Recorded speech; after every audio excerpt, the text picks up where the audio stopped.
princess and the king. One was a housewife, the other was a trophy. What does this tell me of the world when I am 3? I feel like the path to cartooning was a bunch of very small epiphanies. So that would happen and then they'd recede. So when I was a kid, I loved cartoons and I would draw them all the time. And I loved New Yorker cartoons. And then I remember being in a card shop in Wellesley, Massachusetts. And I was really big into this artist called Boynton. And I overheard 2 ladies on the other side of the card stack saying, "Oh, that's Sandra Boynton, she's amazing."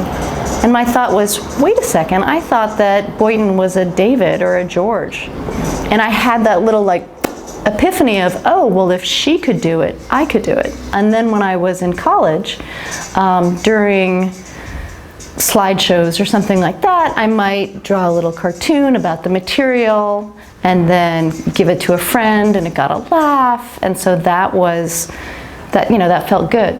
And then I took a year off between my junior and senior year of college. And for part of that time I was in Ireland. And in Dublin, there was a social satire magazine that had Dublin news and some single panel cartoons. So I had some time and my parents came to visit. And in Dublin, the favorite son is James Joyce. And so wherever you look, there's that vision of him with these signature round glasses, like John Lennon-y glasses. And so that's what you see everywhere. And I took my parents around and we came to a big bronze statue of the man. And my mom looks up and she sees the glasses and she's like, "Oh my God, it's Elton John." And so I was like, huh, that could be a cartoon. So I drew that one up and I drew a couple others up. And I submitted them to the magazine and they published them. And so that was very exciting. And it was also very exciting to get a check, like cartoon, train ticket. You know, I hadn't really put the economy of that together. So after I graduated, I didn't then think, oh, well, I'll just walk off to the cartooning factory. I thought, I want to get paid to write. How can I get paid to write? And so kind of the most commercial way that I could think of was advertising. And so I put together a portfolio of my work, including some cartoons, and it was actually the cartoons that got the creative director's attention. So I filled in for a little while, and then meantime I sent off a package of strips to the 5 different syndicates out there. And I got a call back from one, and that kind of started me on my journey. So the National Cartoonist Society is an organization that professional cartoonists are part of, and every year we have a conference. We have different speakers and different awards and that kind of thing. When I first got syndicated back in '95, my editor said, you should really participate in this, you might like it, and I was scared. I thought, oh my gosh, it's gonna be all these guys, what am I gonna do?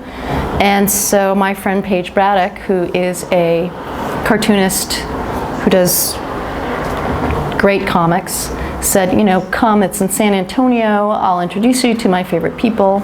And I did find that it is a group of mostly guys, but very generous and warm people.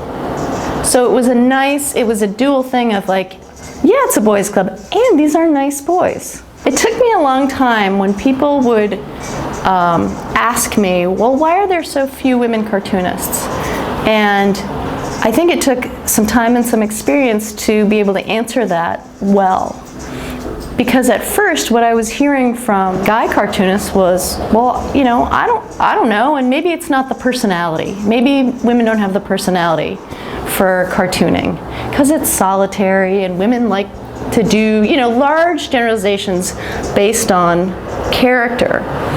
And then it occurred to me that I don't think that that's the correct theory. My theory is that if we look at the history of this country, if we zoom out and take a historical perspective, if you think about opportunity in the United States like a Monopoly game, for the first 200 years of this country's being, we had a certain subset of people that were allowed to play Monopoly. They were allowed to go around the board, they were allowed to buy property, they were allowed to collect their $200. And then, about 50 years ago, with the civil rights movement and the feminist movement, everybody was invited, encouraged even, to start playing the game. But a lot of the properties have already been bought up. So some of the precedents, some of the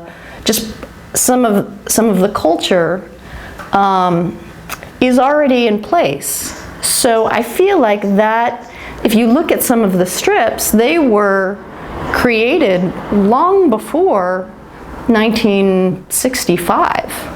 So you've got kind of a block on real estate.